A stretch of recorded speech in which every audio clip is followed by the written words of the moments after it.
All right. It's me again. Isn't this a beautiful view, isn't it? Oh, wow. Yeah, I'm loving it. I'm loving it. Yes, this is another update. Just to give you all, I know one gentleman told me to, keep you all informed, as to what I find new and so forth. And that's my thing, If I know something, I don't mind sharing. The knowledge is not certain thing. A person, keep knowledge. You spread it. You help more than one person, and that's how it goes.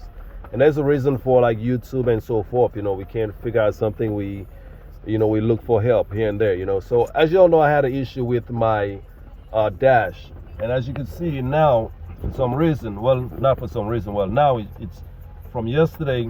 It's staying right as I said it. How long it's going to be like that, I'm not sure, but I'll keep you all posted if anything changes.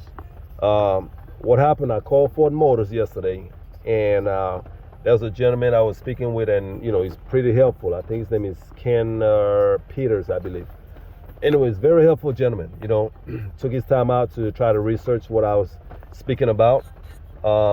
And I guess they had a big meeting, and with engineering or whoever it was he had meeting with, and told them like, hey, this gentleman having this problem, and this and that is going on, and what can he do, to try to help, to try to fix the issue, because like I know a lot of y'all say like, it's programming issue and so forth. It still could be that, like I said, it just so happened that with that shaking, I was able to record it when it happened. But what I did, the gentleman called me up yesterday and he told me like, hey, go ahead and try this right here. He said, what about your updates? I said, from my understanding, my vehicle was just in the shop, and the update about you get a notification. The notification I had received was saying that my pre-collision is not working, it's not responding. And when I took it to the dealership, they did fix that. They said needed an update, they did that. So I figured like, okay, everything is right. But what he explained to me is that I need to do a setting, and you might want to do the same on your F-150s, and to have it update on a weekly basis, over the air update.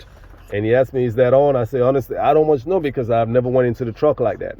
But he gave me the directions. So this is what happens. This is what you do. Go right here to features, right? So I click on features, right? Then, you got, did I do it right? No, it's not. Let me go back to settings. Yeah.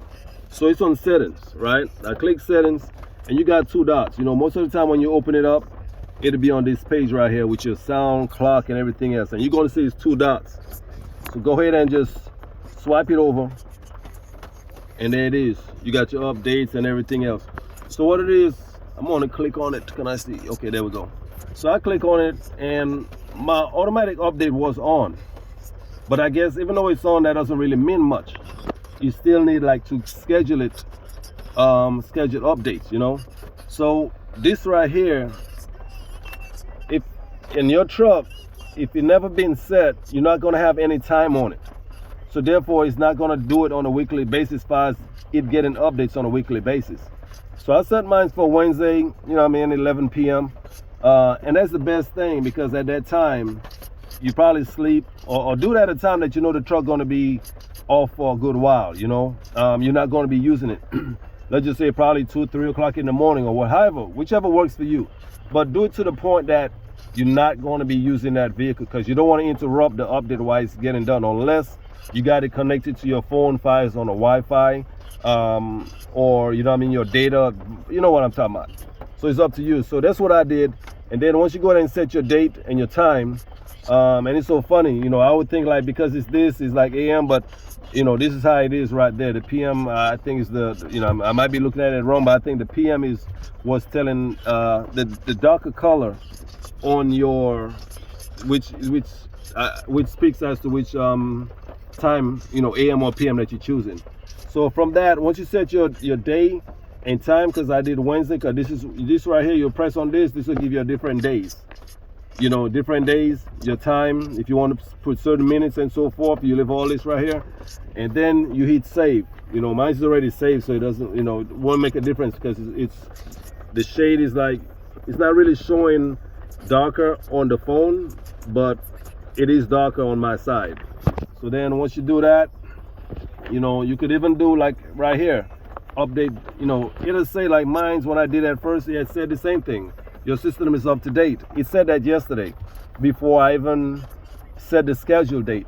But after I set the schedule date, and then from last night, since I came back, from today, and there it is, it's, you know, it's nighttime where I'm at right now. It's, you know, almost 6 p.m. And my cluster is still the same. I can still see my my turbo PSI is still there. And when I come in, I'm still seeing, you know, everything the way it is, you know, how I left it. How long that's going to be, I don't know. Also, I did mention to the gentleman to pass this on to Ford Programming and ask them, is it possible to allow the truck to automatically turn on the 360 camera when you go on at speed between, let's just say, between 5 and 7 miles per hour. Not just 5, from 1 and 7 miles per hour, because at that point I explained to him that's when you park in your vehicle, you know. And if you got a 360 camera, you shouldn't have to hit the button up here on the top. Let me just see this. You shouldn't have to hit this button right here, you know, just to get your 360 camera. I don't feel like you should have to do that to see where you're at. You know, I feel like you should not have to. It should be automatically coming on. And I think the Tundra have it like that. Automatically comes on from 1 to, let's say, 6, 7 miles per hour. You know, and they say that's a good idea. They're going to look into it.